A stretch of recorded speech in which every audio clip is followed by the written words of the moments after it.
Hello and welcome to Marketing Reef, Get More Customers. I'm your host, Karen Bartle, and my special guest today is Jennifer Whitacre Gardner. Hello, Jennifer. How are you doing? I'm great. How are you, Karen? I'm awesome today. Thank you. So Jennifer is an empowerment strategist. She's a host of Yes and a podcast, an expert myofascial release therapist, and a trauma specialist. So she's got a whole bunch of things, whole bunch of skills going on there. So talk to us a little bit about where you are and what got you there, Jennifer. Tell us a little bit about that. Oh, absolutely. So what got me here was my own life story. I grew up in childhood adversity, and I had both of my parents were abusive when I was a child, and in very different ways. So it really distorted my sense of normal. And I brought my childhood adaptive behaviors and coping mechanisms, like we all do, into adulthood with me. And they became my saboteurs in adulthood. They stopped working for me like they did in childhood. So I started to feel like I was crazy, and I went on this search to heal myself, thinking there was something wrong with me. And one thing led to another, and I started out 10, 12 years ago as a massage therapist, specializing in myofascial release therapy, which I encountered some therapists who didn't understand trauma, and I ended up being re-traumatized, which sent me on this search to heal my own trauma. And I became a trauma specialist along the way, which is where my empowerment strategy program came. And so everything has just kind of fallen in together, and the podcast is meant to bring awareness on the same topics. And so, yeah, it's like my work and my life are inextricably entangled. Absolutely. What a journey, right? Yeah, it is. So your past has definitely influenced the way that you've gone, which kind of path you went down moving forward. And those experiences of not getting particularly good experiences en route has led you to, well, I want to go in there and I want to do something right. I want to do it the right way. That makes people feel empowered, not kind of worse, right? Right. And in many ways, it was trying to find something that made me feel empowered. Sure. I can't make other people feel empowered. And I thought, gosh, if I could find a way to empower myself, then maybe I could teach that to other people. And that's how my empowerment strategy program came about. Was I figured out a lot of tools and tactics and techniques that really, really worked for me. And so I use that, and I customize my programs for my clients. Because even some techniques that didn't work so well for me, but worked really well for some close friends of mine, I kept those too. Just because it didn't work for me doesn't mean it's not a good tool to have in my toolbox to share with somebody else. I think that's a good learning, actually, because what we can be so involved in our own heads about what we like and what we don't like and what we think we would enjoy and don't enjoy, that we kind of forget to be empathic about what other people will enjoy or get the benefit from. So that's good learning, I think, for viewers watching that. Sometimes we have to be hypocritical. We have to kind of do things we don't particularly think will benefit us, but will, be great for our audience of people who are liking what we do. Good learning. So we were talking before we came on air about how, as a therapist, it's commensurate with good care and all the ethical kind of guidelines we have to follow.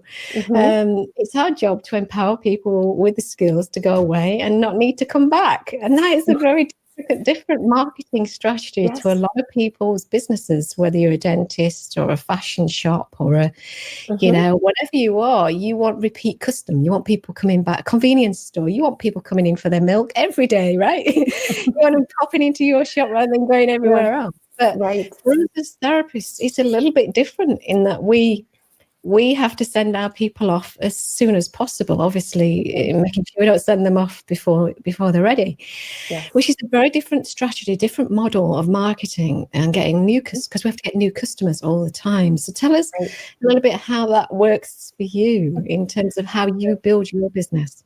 Well, with the work I do as an empowerment strategist, I help people with emotional dysregulation that comes from childhood. And I don't know if you've read any of my profiles, but I have it out there in several places in writing.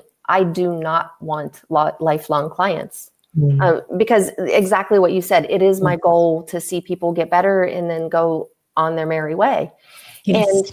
And I think with the type of work that I do, that has helped with marketing for me, because people are like, oh, she really does want to see me get better, not get stuck in a revolving door where I'm coming, once a week or once every 3 weeks or whatever that time frame is for well care visits, because it's easy to get stuck in those revolving doors. Sure. And that's not what I want for my clients.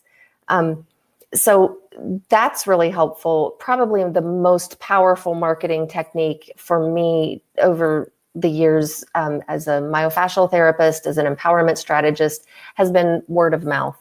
I've had more clients from word of mouth, like we heard about you or we saw your name, on the top 20 lists of, therapists in the area, and just different things. But that's by far has been the most effective marketing for me.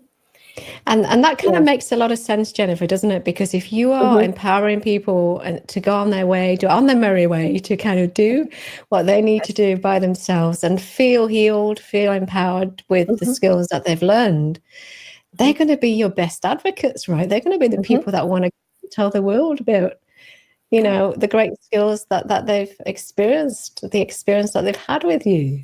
Yeah. And it's amazing to see people stop falling down the same rabbit holes that they fall down over and over again, and get to a point where they're like, oh, I get it. The rabbit hole's down that path. I'm going to go down this path.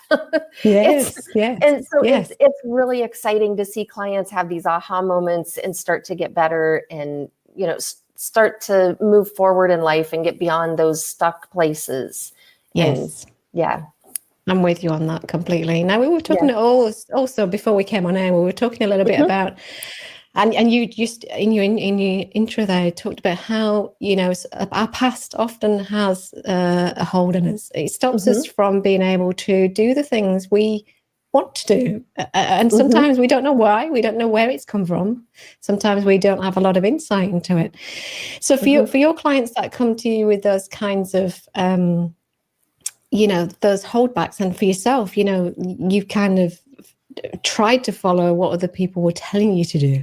And it's very easy because there's lots of voices right now, though, that's saying you must do this, you have to do that, you try them, they don't work, it makes you feel a bit of a failure, doesn't it? And then I've had people from other industries entirely give me advice on how to market. Their industry is entirely different, so their marketing strategies would be entirely different.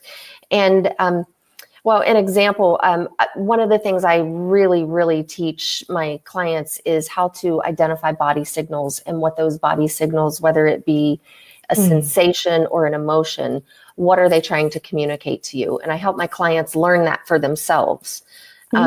So I pay attention to my body signals all the time, especially the subtle ones, because the subtle ones are the ones that fly under the radar, and those sabotage us the most. We write them off as completely normal or acceptable behaviors, and they're really not. So one of the ways that, and I think I was telling you, I had an example that I can share really recently. A couple months ago, I switched to a new service. I find MailChimp really stressful. I just can't figure out the back end of it. So it takes me forever to go into MailChimp and do my newsletters. And I found a video newsletter service a couple months ago, and I signed up for it. I was so excited. So I can just record little videos. It goes out in my weekly mailing, and people can watch the videos. So much easier than reading a blog post or something that I put together. And I was getting feedback from people, and I had several people reach out to me and say, oh my gosh, you don't want your videos any longer than 60 seconds, or you can't go any longer than 90 seconds, or you can't go any longer than 3 minutes. And there were all these arbitrary seeming numbers. And so I don't know where they came from. I know different social media platforms have different guidelines on how long videos can be. And I got to a point where when I was thinking about it, and I'm like, oh my gosh, I have to keep my video within 60 seconds. And my stress levels would just go up, and I could feel myself going into fight or flight, which is that sympathetic activation. And that was my signal that, oh my God, this is not for me. I'm not going to be able, in most cases, to whittle my message down to 60 seconds or less and be calm and confident and comfortable relaying the message without going and trying to get everything in it. And I'm like, who is going to go for that? So, and yes, it didn't so feel I just need natural. right. Yeah. And so I need to be natural. I need to be me. Yeah. And I just need to be my quirky little self. And that takes usually about 3 to 5 minutes. So my newsletters are going to go out and they're going to have probably 3 to 5 minute videos in them for the main video. And I believe that that will attract clients who resonate with me. And in the past, when I have taken advice from people and just kind of thrown that wide net, I have received so many clients, and I've gotten a big client base of people who are not my target market. And I was miserable working with people that were not my ideal target market. Yes. I would rather have a smaller client base of ideal clients than a large target, base, target market base of people who are just not my ideal clients to work with, because that's stress on me. Yes, so it's the quality versus the quantity. Absolutely. And you can then be yourself. You will then, because you're being yourself and you're doing it your way, you will attract the kind of people that you want to work with, and the people that want to work with you because they get to know you in a bit more detail. Yeah, absolutely. On a 60-second video, you're going to either talk super quick or not say very much of substance, right? Right. Exactly. And I don't say much in 60 seconds. So I feel more comfortable if I have just a little bit more time, and that's just me. So and that's about listening. Again, you're saying listening to the feelings, listening to your body, listening to what you want, what feels right, rather than what your head's telling you, what other people in your head are telling you. Right. Exactly. That's great advice. That's super stunning advice. And I think a lot of people need to hear that. They need to learn that you don't have to follow. You can be a trailblazer and do your own thing. You don't have to kind of follow the crowd. Yeah, and if anyone doesn't know how to listen to their body signals and they need to learn, I'm here. Yes, so give us some links, Jennifer, some places where people can get a hold of you, and then I can put those on the show notes afterwards too. Absolutely. So my website is jenniferwhitacre.com. Jennifer is spelled the normal way with 2 N's and 1 F. Whitacre is the English spelling, not the German. So it's WHITACRE. So jenniferwhitacre.com. You can shoot me an email at info@jenniferwhitacre.com. I'm on Facebook as Jennifer Whitacre. I'm on LinkedIn, Twitter. So just to stop the confusion, because up on screen we've got your name as Jennifer Whitacre Gardner. Is that a marriage? Is that because you've added a bit to that, or is that that decision came down to money. So there's an actress in this country named Jennifer Garner. I have a D in my name and she doesn't. And people don't understand that. My name's mistaken for the actress all the time. And JenniferGardner.com was over $2,000 a year for the domain name. JenniferWhitacre.com was $17.99 a year. I'm like, so decided. No brainer there, is it, Jennifer? Right? So professionally, I'm using my maiden name, and I have been for a while. Awesome. Okay, folks. So no need to put the Gardner on the end there. Just Jennifer Whitacre. Awesome. It's been awesome having you here today, and it's lovely to meet you. I really appreciate you coming on the show today and sharing your gems, your pearls of wisdom. Yes, thank you for having me. This has been a lot of fun, Karen. Good. We'll certainly keep in contact. So for anyone who's watching, do use those links on the show notes, watch the video again, and learn those gems to implement in your own business. If you want to come over to Marketing Reef, get more customers, we're on Facebook, or Business Reef, which is a business group for business owners too. All the best. Love to see you there. And for another day, all the best. Have a great day. Bye. Bye. Thank you.